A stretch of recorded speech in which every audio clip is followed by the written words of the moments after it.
Today we're going to be talking about the normal distribution. Now, the normal distribution is a type of probability distribution that occurs very often in natural and also in social phenomena.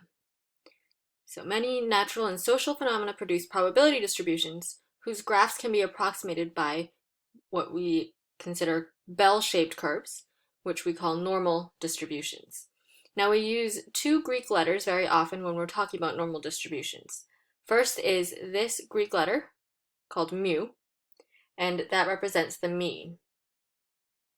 The second Greek letter is this letter here called sigma, and we use that to designate standard deviation. Now, all three of these shapes are considered normal distributions. You can see that they vary in different ways, such as how far the data is spread out, how high or how much data is in that middle section, which ends up being higher than the rest. But you can see that in all three cases, there is a bell-shaped curve to all three of them. And so we would call these normal distributions. So a couple of properties of normal distributions. So first, its peak occurs directly above the mean, mu. Next, the curve is symmetric about the vertical line through the mean. So typically, if you were to draw a line going through the mean, that curve, that bell-shaped normal distribution, is going to be symmetric about that vertical line. Next, the curve never touches the x-axis. It extends indefinitely in both directions. And then lastly, the area under the curve is always going to equal 1. Now, I know that might be a little bit strange to you because we said that the curve is never going to actually touch the x-axis. It just gets very close to it. This has to do with some calculus in there, which we won't get into. But you can actually calculate the area under a curve as long as the on either side, although it never touches the x-axis, it infinitely gets closer and closer to the x-axis. Now let's talk about normal probability. So the area of the shaded region under a normal curve from A to B is the probability that an observed data value will be between A and B. The areas under portions of these normal curves have already been calculated for what we call the standard normal curve. So in other words, when mu is equal to 0 and when sigma is equal to 1. And we can use that to find areas under any normal curve.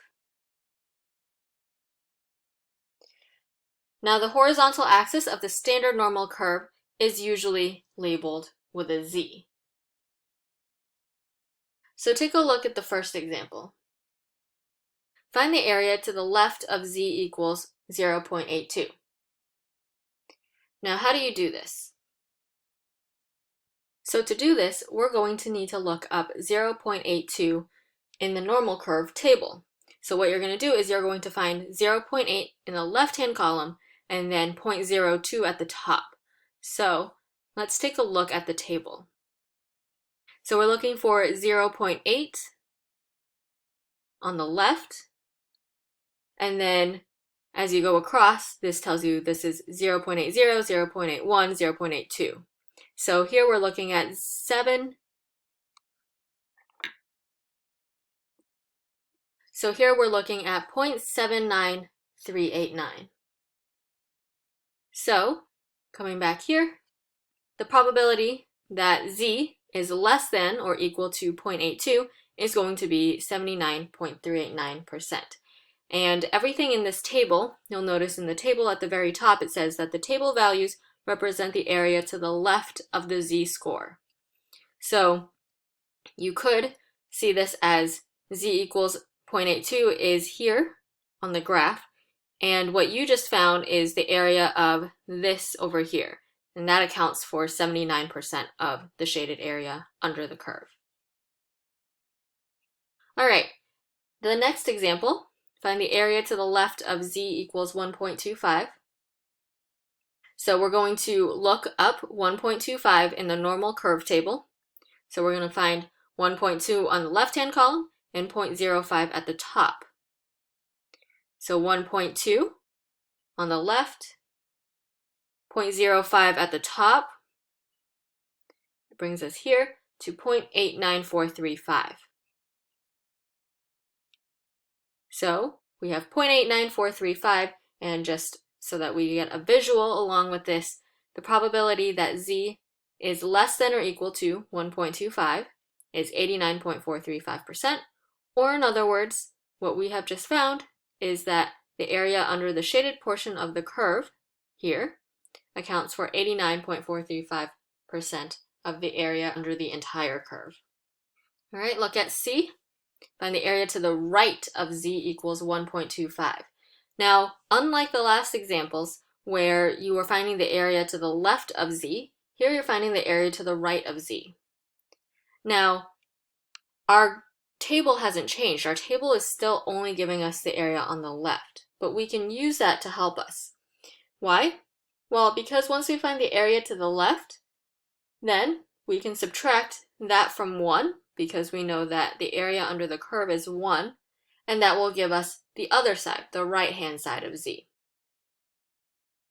So since we just found z equals 1.25, gives us that the area on the left is 0.89435, then to find the area to the right, this little section right here, we just have to subtract 1 minus 0.89435, and that gives us 0.10565. So the probability that z is going to be greater than or equal to 1.25 is going to be about 10.565%. Okay, what if you have an example like the next one? Find the area between z equals negative 1.02 and z equals 0.92. So here you're trying to find an area between two z values. So here's z equals negative 1.02 and z equals 0.92. Now, how can we use our table to be able to figure this out?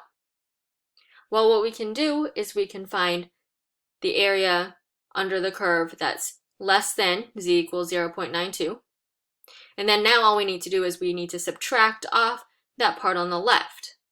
Well, if we find the area under the curve that is to the left of z equals negative 1.02 and subtract it, then we'll have our answer. So using the table, we can find when z equals 0.92, we have 0.82121. And then when z is equal to negative 1.02, so now finding negative 1.02, we see that the area is 0.15386.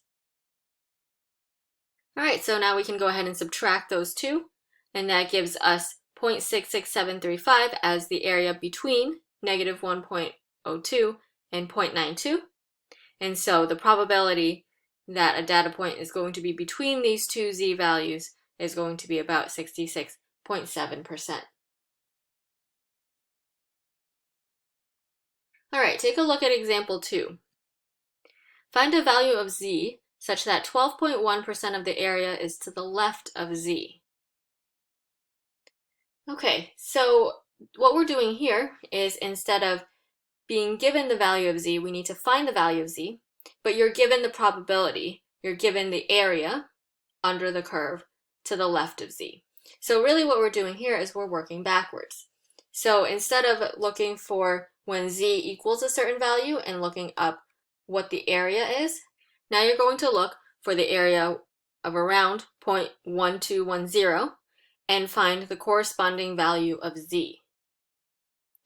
So let's go ahead and do that. And we can see that we're looking for 0.12. It looks like we're looking around the negative 1.1 area. And you want to get as close as you can to 0.1210. And that looks like that brings us to negative 1.17. So z equals negative 1.17. Okay, part B. Find a value of z such that 20% of the area is to the left of z. Now, in this case, again, we're working backwards. You're looking for an area of 0.2 and finding the corresponding value of z. So let's go ahead and look for an area of 0.2 It looks like we're in that row negative 0.8, and to get it as close to 0.2 as possible, it looks like we're working with negative 0.84. All right, so z is equal to negative 0.84. All right, now let's talk about z-scores. And if you are given the number of standard deviations and you are given the mean, you can find the z-score. So the z-score for x is the number of standard deviations that x lies from the mean. So x being some data point. So remember that what we're talking about here is a distribution of data. And so if you have a bunch of data, you were to graph it, you get this probability distribution that happens to be a normal distribution. Then to find the z-score for that piece, for any piece of data, you take any piece of data, and you want to know, how does that data relate to the entire body of data? Well, you want to talk about it in terms of a z-score, and so you need to take that data point and relate it to the number of standard deviations that it is from the mean. So to do this, you find z is equal to x minus mu over sigma. So mu being the mean and sigma being the standard deviation. So once you have the mean, once you have sigma, the standard deviation, then you'll be able to determine what the z-score is. So take a look at example 3. If a normal distribution has mean 50 and standard deviation 4, find the following z-scores. Okay, so you have a collection of data, you've already found the mean is 50, and you already found the standard deviation is 4. So now you have a piece of data that's 46. You want to know how it relates to the rest of the data. So you want to find the z-score. So this is going to be 46 minus the mean, minus 50, over the standard deviation, which is 4. So this is going to end up being negative 4 over 4, which is equal to negative 1. So the z-score for 46 is negative 1. All right, next we have x is equal to 60. So again, you have all this data and you want to know how 60 relates to the rest of the data. So again, we'll use that same formula. So in this case now x is 60, so 60 minus 50 over 4, which is 10 over 4, which is equal to 2.5. Now you can see how this tells us information about each of these data points. 46 is 1 standard deviation away on the left, that's why it's negative 1. 60 is 2.5 standard deviations on the right, that's why it's positive 2.5. And so this gives you a good understanding of any data point and how it relates to a larger set of data.